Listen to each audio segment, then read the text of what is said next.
हम video class में हम क्लास 10th का फिजिक्स पढ़ेंगे, जिसमें यूनिट 2 प्रकाश का अपवर्तन है, यानी रिफ्रैक्शन ऑफ लाइट है।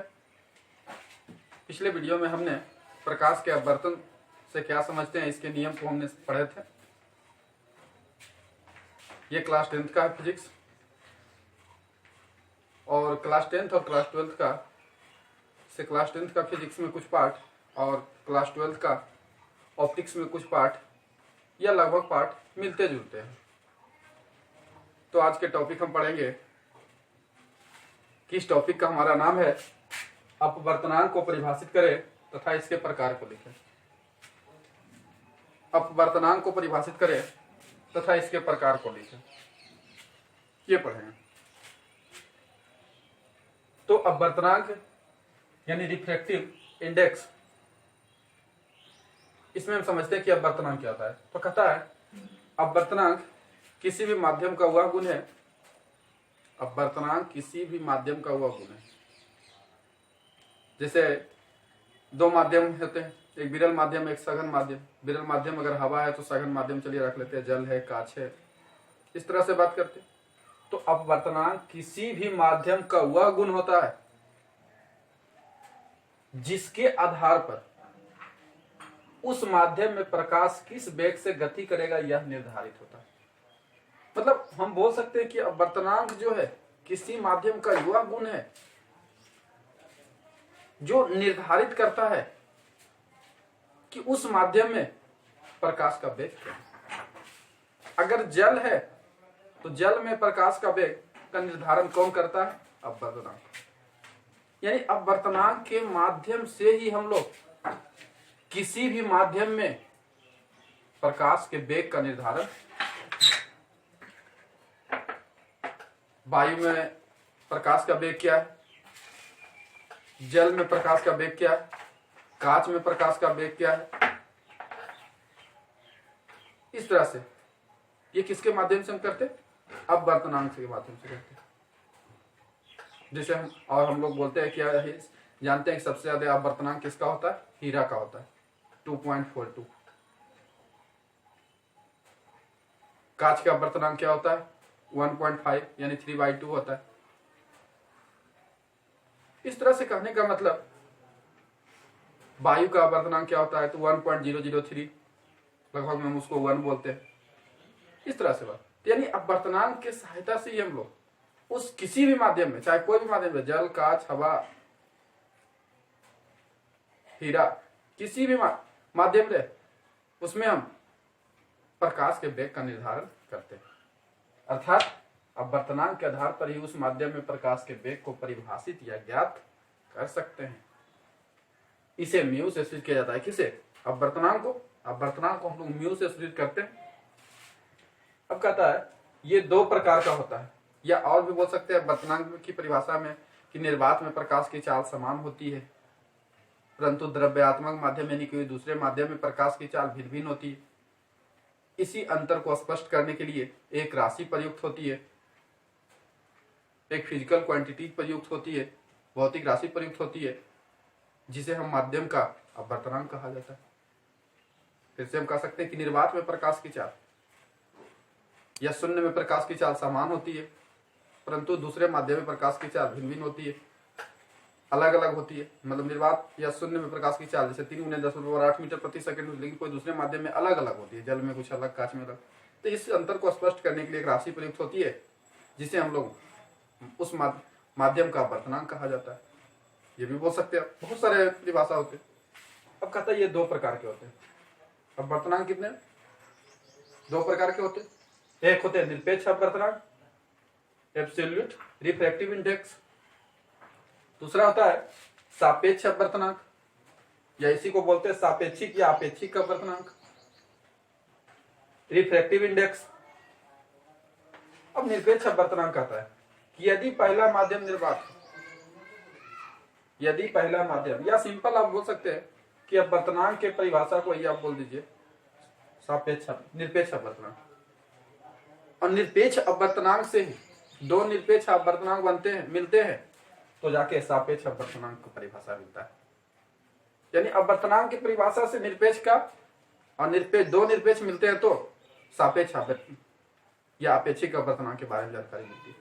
तो कहता है यदि पहला माध्यम निर्वात और किसी दूसरे माध्यम की अपेक्षा आवर्तनांक, यानी पहला माध्यम निर्वात हो और कोई दूसरा माध्यम की अपेक्षा आवर्तनांक उस माध्यम का निरपेक्ष आवर्तनांक करता है। अभी हमने बताया था एक परिभाषा कि निर्वात में प्रकाश की चाल समान होती है, परंतु कोई दूसरे माध्यम में प्रकाश की चाल भिन्न भिन्न होती है, और इसी अंतर देखिए हम बोल रहे हैं यदि पहला माध्यम निर्वात हो तो किसी दूसरे माध्यम की अपेक्षा, यानी पहला हवा हो और दूसरे जल हो, उसकी अपेक्षा आवर्तनांक जो होता है तो उस माध्यम का निरपेक्ष आवर्तनांक कहलाता है।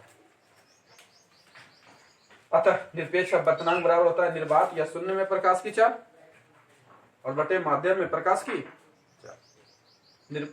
आवर्तनांक को हम लोग म्यू से सूचित करते हैं या निरपेक्ष आवर्तनांक, वही हुआ हमारा। निर्वात में प्रकाश की चाल को सी नोट से, माध्यम में प्रकाश की चाल को सीएम से, जहां सी नोट बराबर होता है 3 × 10⁸ मीटर प्रति सेकेंड, यानी निर्वात या शून्य में प्रकाश की चाल 3 × 10⁸ मीटर प्रति सेकेंड।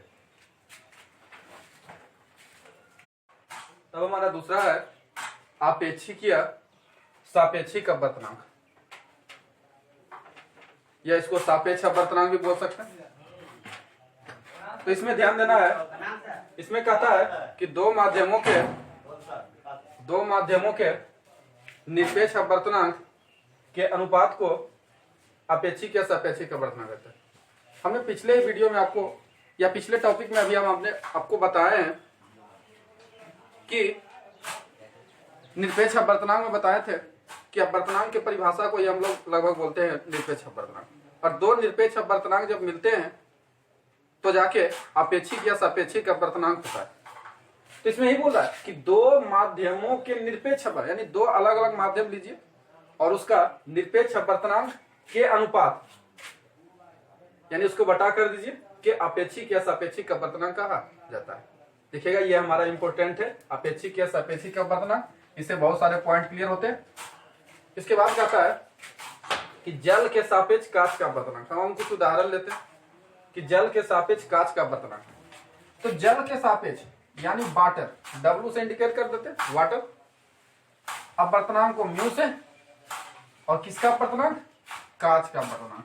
देखिए इसको हम इस तरह से लिख सकते हैं कि जल के सापेक्ष कांच का आवर्तनांक। तो ध्यान रखना है कि जो जहां का बोले वो इस साइड होगा यानी दाएं साइड, और जहां जिसके सापेक्ष बोले वो आगे। तो जल के सापेक्ष कांच का आवर्तनांक, तो इसको हम इस तरह से लिखते हैं। देखो इसको लिखा जाता है μg/μw। देखिए अब हमारा परिभाषा के रूप में आ गया कि दो माध्यमों के निरपेक्ष, दो माध्यम हो गए, एक तो ये ग्लास हो गया, जी माने ग्लास हो गया, कांच हो गया, और एक हो गया μw वाटर हो गया, μw वाटर हो गया के अनुपात के रूप में आ गया को ही अपेक्षिक या सापेक्षिक आवर्तनांक कहा जाता है। फिर इसी प्रकार से बोल सकते हैं कि कांच के सापेक्ष इसका यूज हम भी देखेंगे। कांच के सापेक्ष हवा का आवर्तनांक, कांच के सापेक्ष हवा का आवर्तनांक। तो कांच क्या है, जी ग्लास, हवा क्या ए से इंडिकेट कर सकते हैं एयर, तो ये म्यू ए बटे क्या हो गया, म्यू जी। देखिए इसमें भी दो माध्यम का निरपेक्ष आवर्तनांक, यानी म्यू ए और म्यू जी का मान दे देंगे तो जो निकलेगा वो हमारा क्या निकलेगा, अपेक्षिक या सापेक्षिक आवर्तनांक। कुछ क्वेश्चन देते हैं कि निम्नलिखित में संबंध स्थापित करें। देखिए निम्नलिखित में संबंध स्थापित करें, फिर आपको इस पर हम न्यूमेरिकल अंकित प्रश्न कुछ बताएंगे। निम्नलिखित में संबंध स्थापित करें। पहला क्वेश्चन 1μ2 गुना 2μ2 बराबर 1। ऑब्जेक्टिव भी दे सकता है कितना बराबर क्या होगा। दूसरा AμG Gμw और Wμ है बराबर भी 1। यानी इसमें बोल सकते हैं कि हवा के सापेक्ष एयर, हवा के सापेक्ष ग्लास का आवर्तनांक, एयर के सापेक्ष ग्लास का आवर्तनांक, ग्लास के सापेक्ष वाटर का अपवर्तनांक और वाटर के सापेक्ष एयर का अपवर्तनांक बराबर क्या 1। देखिए पहला क्वेश्चन हम चलते हैं 1 म्यू 2 म्यू 2 बराबर क्या, चलिए इसको LHS मान लेते हैं। 1 म्यू 2 म्यू 2, इसको हम कैसे लिख सकते हैं म्यू 2 बटा क्या म्यू 1, फिर इसको क्या लिख सकते हैं म्यू 2 बटा, ये ऐसे होगा, इसको लिख सकते हैं म्यू 1 बटे म्यू 2। देखिए म्यू 1 म्यू 2 खत्म, बराबर क्या हो गया, इस तरह से आ गया हमारा। अब दूसरा हमारा है लास्ट है, ये दो संबंध थे ए म्यू जी म्यू डब्ल्यू और डब्ल्यू म्यू है, ये हमारा LHS हो गया। अब देखिए इसको हम क्या लिख सकते हैं म्यू जी बटा क्या म्यू ए, इसको क्या लिख सकते हैं म्यू डब्ल्यू बटा म्यू जी, और इसको क्या लिख सकते हैं म्यू ए बटा म्यू डब्ल्यू। देखिए म्यू ए कट गया, म्यू जी कट गया, म्यू डब्ल्यू बराबर क्या आ गया 1। तो इस तरह से हम कह सकते हैं कि ये जो हमारा इस तरह के जो संबंध निकले, आपको एग्जाम में भी दे सकते हैं ऑब्जेक्टिव, तो आप बना सकते हैं। और इस तरह के अनुपात को अपेक्षिक या सापेक्षिक का अपवर्तनांक कहा जाता है।